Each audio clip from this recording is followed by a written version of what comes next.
ನೋಡಿ ಇದು ನೆನ್ನೆ ನೈಟ್ ಇಟ್ಟರೆ ನೀರು ಇವಾಗ ಕೋಳಿ ಬಿಟ್ಟ ತಕ್ಷಣ ಬಂದುಬಿಡ್ತವೆ ಕುಡಿಯೋದಕ್ಕೆ. ಅದಕ್ಕೂ ಮುಂಚೆ ಏನು ಮಾಡಬೇಕಂದ್ರೆ ಈ ನೀರನ್ನ ಕ್ಲೀನ್ ಮಾಡ್ಕೋಬೇಕು. ಚೆಲ್ಬಿಟ್ಟಿದ್ರೆ ಏನೀಗ ನೈಟ್ಲ ಯಾವ್ದು ಏನಾರು ಕುಡಿದಿರ್ತವೆ, ಅದಕ್ಕೋಸ್ಕರ ಇದನ್ನ ನೀರ ಚೇಂಜ್ ಮಾಡ್ಕೋಬೇಕು. ನೋಡಿ ಫ್ರೆಶ್ ನೀರು ಚೇಂಜ್ ಮಾಡಿತ್ತು, ಪ್ರತಿದಿನ ನೀರು ಚೇಂಜ್ ಮಾಡಬೇಕು. ನಾವು ನೈಟು ಕೌಂಟ್ ಆಗ್ತಾ 2 ಕೋಳಿ 2-3 ಕೋಳಿ ಇಲ್ಲ ಅಂತ ಅಂದ್ಕೊಂಡು ಎಲ್ಲ ಯಾವ ಇಟ್ಕೊಂಬಿಟ್ರೆ ಅಂತ ನೋಡಿದ್ರೆ ಇಲ್ಲೇ ಇವೆ. ನಮ್ಮ ಪ್ಯೂರ್ ನಾಟಿ ಕೋಳಿ ಏನಪ್ಪ ಅಂದರೆ ಎಲ್ಲಿ ಕೂತ್ಕೋತೇವೆ ಎಲ್ಲಿ ಇರ್ತವೆ ಗೊತ್ತಾಗಲ್ಲ. ರಾತ್ರಿ ಸಂಜೆ ಹೊತ್ತು ಈ ತೋಟ ಬೈಲಿಲ್ವ, ದೊಡ್ಡ ಬೈಲು, ಸೊ ಎಲ್ಲಿ ಬೇಗ ಕೂತ್ಬಿಟ್ಟಿರ್ತವೆ. ನೋಡ್ತಿರ್ಬೋದು. ನಾವು ಇನ್ನೂ ಕೋಳಿಗಳನ್ನ ಹೊರಗಡೆ ಬಿಟ್ಟಿಲ್ಲ, ಇನ್ನೂ ಕೋಳಿಗಳೆಲ್ಲ ಹೊರಗಡೆ ಇದೆ, ಅವನ್ನ ಬಿಟ್ಟಿಲ್ಲ ಇಚ್ಚಿಗೆ. ನೋಡಿ ಹೇಳ್ತಿದೆಯಲ್ಲ ಎಲ್ಲ ಒಳ್ಳೆ ಇದೆ, ಬಿಟ್ಟಿಲ್ಲ. ಸೊ ಅದಕ್ಕಿಂತ ಮುಂಚೆ ನಾನು ಇವತ್ತು ಆಲ್ರೆಡಿ ಒಂದು 15-20 ದಿನ ಆಗೈತೆ ಔಷಧಿ ಹಾಕಿ. ಸೊ ಇವತ್ತು ಮೆಡಿಸಿನ್ ಹಾಕ್ತಿದ್ದೀನಿ ಕೋಳಿಗೆ. ಯಾವ ಮೆಡಿಸಿನ್ ಅಪ್ಪ ಅಂದರೆ ಅದು ಒಂದಕ್ಕೆ ನೋಡಿ ವಿಮ್ರಲ್ ಹಾಕ್ತೀನಿ, ಇನ್ನೊಂದಕ್ಕೆ ಆ್ಯಂಟಿಬಯೋಟಿಕ್ಕು ಎಂಡ್ರೋಫ್ಲೆಕ್ಷನ್ ಹಾಕ್ತಿದ್ದೀನಿ. ಲಿಕ್ವಿಡ್ ಇದೇನಕ್ಕಪ್ಪ ಹಾಕ್ತಿದ್ದೀನಿ ಅಂದರೆ ಎರಡೂ ಒಂದೊಂದಕ್ಕೆ ಒಂದು ಆ್ಯಂಟಿಬಯೋಟಿಕ್ಕು ರೋಗ ಬರೋದು ಕಂಟ್ರೋಲ್ ಮಾಡುತ್ತೆ, ಇನ್ನೊಂದು ವಿಮ್ರಲ್ಲು ಅದು ಗೊತ್ತಲ್ಲ, ಅದು ಸೇಮ್ ಅದೇ ಮರಿಗಳಿಗೋಸ್ಕರ ಅದು ಹಾಕ್ತಿರೋದು, ಅದು ಕೂಡ ರೋಗ ಬರೋದನ್ನು ಕಂಟ್ರೋಲ್ ಮಾಡುತ್ತೆ. ನೋಡಿ ನಾನು ಇವಾಗ ಏನಕ್ಕಪ್ಪ ಇದನ್ನ ಹಾಕ್ತಿದ್ದೀನಿ ಅಂದರೆ ಬೆಳಗಿನ ಜಾವದಲ್ಲಿ ಇವಾಗ ಕೋಳಿಗಳು ನೈಟ್ ಅವ್ರ ಮನೆ ಒಳಗಡೆ ಇರ್ತಾರೆ, ನೀರಿಟ್ಟಿರಲ್ಲ. ಸೊ ಇವಾಗ ಬಂದ ತಕ್ಷಣ ಕೋಳಿಗಳೆಲ್ಲ ಬಂದು ನೀರು ಕುಡಿತವೆ ಪಟ್ಟ ಅಂತ.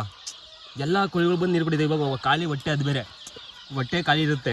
ಸೊ ನೀರು ಕುಡಿದಾಗ ಏನಾಗುತ್ತೆ ಅಂದರೆ ಇದೆಲ್ಲ ತುಂಬ ಅನುಕೂಲ ಕೋಳಿಗಳಿಗೆ. ಅದಕ್ಕೋಸ್ಕರ ಈ ಟೈಮಲ್ಲಿ ಬೆಳಗಿನ ಜಾವ ಹಾಕ್ತಿದ್ದೀನಿ. ಬೆಳಗ್ಗೆ ಹೊತ್ತು ಈ ವಿಮ್ರಲ್ ಕೂಡ ಇವಾಗಲೇ ಹಾಕಬೇಕು ಬೆಳಗ್ಗಂತವೆ.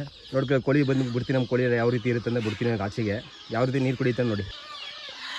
ನಮ್ಮ ಕೋಳಿಗಳೆಲ್ಲ ಬರ್ತವೆ. ಈಗ ಮರಿ ಕೋಳಿ, ಸಣ್ಣ ಕೋಳಿ, ದೊಡ್ಡ ಕೋಳಿ ಎಲ್ಲ ಒಟ್ಟಡಿಕೆ ಕೋಳಿ ನಮ್ದು ಯಾವುದೇ ಥರದ ಆಗಿದೆ ನೋಡಿ, ಎಲ್ಲ ಬರ್ತವೆ ಈಗ ಈಚೆಗೆ.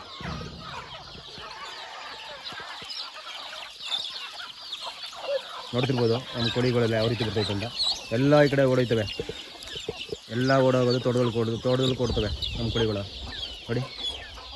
ನೋಡಿ ಇಲ್ಲ ನೀರು ಕುಡಿತವೆ ಮರಿಗಳೆಲ್ಲ, ಅಂತ ನೀರು ಕುಡಿಬೇಕು. ಬನ್ನಿ ಒಳ್ಳೆ ಇನ್ನೂ ಸುಮಾರು ಐತೆ ಮರಿಗಳೆಲ್ಲ ಇದೆ, ಅವು ಬಿಡಬೇಕು, ಅವೆಲ್ಲ ನೀರು ಕುಡಿಬೇಕು, ಎಲ್ಲ ಕೂತಾಕಿದ್ದೀನಿ. ಇಲ್ಲೊಂದು ಹಚ್ಚಿದೆ ಮರಿ, ಸೊ ಇಲ್ಲೊಂದು ಹಚ್ಚಿದೆ, ಇನ್ನೊಂದು ಹಚ್ಚಿದೆ, ಎಲ್ಲ ಒಳಗಡೆ ಎದ್ಬಿಟ್ಟವೆ. ಇಲ್ಲೊಂದು ಹಾಕಿದೆ, ಎದ್ಬಿಟ್ರೆ ನೋಡಿ ಇಲ್ಲಿ ಮನೆ ಒಳಗಡೆ ಎಲ್ಲ ಇಲ್ಲಿ ಮರಿಗಳು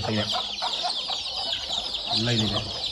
ಮರಿಗಳೆಲ್ಲ ಪೂರ ಮರಿಗಳು, ಸಣ್ಣ ಮರಿಗಳು, ದೊಡ್ಡ ಮರಿಗಳು, ಚಿಕ್ಕ ಮರಿ ಎಲ್ಲ ತಿಂಗಳವು, 15 ದಿವಸವು, 2 ತಿಂಗಳವು ಎಲ್ಲ ನೋಡಿ ಎಲ್ಲ ಓಡ್ತಾರೆ ಆಚೆಗೆ ಗುಡು ಅಂತ. ಆಚೆ ಹೋದ ತಕ್ಷಣ ನೋಡಿ ನೋಡ್ತಿರ್ಬೋದು ಯಾವ ರೀತಿ ಮರಿಗಳೆಲ್ಲ ನೀರು ಕುಡಿತೈತೆ ನೋಡಿ. ನನಗೆ ನೈಟ್ ನೀರು ಸಿಕ್ಕಿರಲ್ಲ ಕೋಳಿಗಳಿಗೆ, ಮರಿಗಳಿಗೆ. ಸೊ ಇವಾಗ ನೀರು ಕುಡಿತವೆ, ಎಲ್ಲ ಬಿಟ್ಟ ತಕ್ಷಣ ನೀರು ಕುಡಿತವೆ ಚೆನ್ನಾಗಿ. ಈ ಥರ ಕುಡಿದಾಗ ಏನಪ್ಪ ಅಂದರೆ ಅದು ಪವರು ಬೇಗ ಮರಿಗಳಿಗಾಗಲಿ ಕೋಳಿಗಾಗಲಿ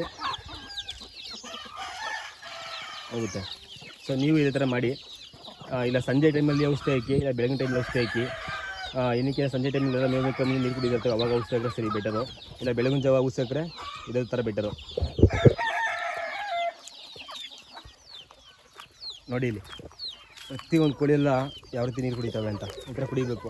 ಸೊ ಬನ್ನಿ, ನಮ್ಮ ಕೋಳಿಗಳು ಆಲ್ರೆಡಿ ಎಲ್ಲ ಮೇವು ಮೇದಕ್ಕೆಲ್ಲ ತೋಟಕ್ಕೆಲ್ಲ ಹೋಗೋದು ಬೈಲಿಗೆ. ಸೊ ಇವಾಗ ಏನಪ್ಪ ಅಂದರೆ ನಮ್ಮ ಹತ್ರ ಒಂದು 4-5 ಕೋಳಿ ಇಲ್ಲ, ಹುಡುಕ್ಬೇಕು ಇವಾಗ ಕೋಳಿಗಳನ್ನ. ಆ ಕೋಳಿಗೆ ಎಲ್ಲಿ ಕೂತಿದ್ದಾವೆ ಎಲ್ಲಿದ್ದಾವೆ ಗೊತ್ತಿಲ್ಲ, ಹುಡುಕಾಡ್ಬೇಕು ಇವಾಗ ಕೋಳಿಗಳನ್ನ.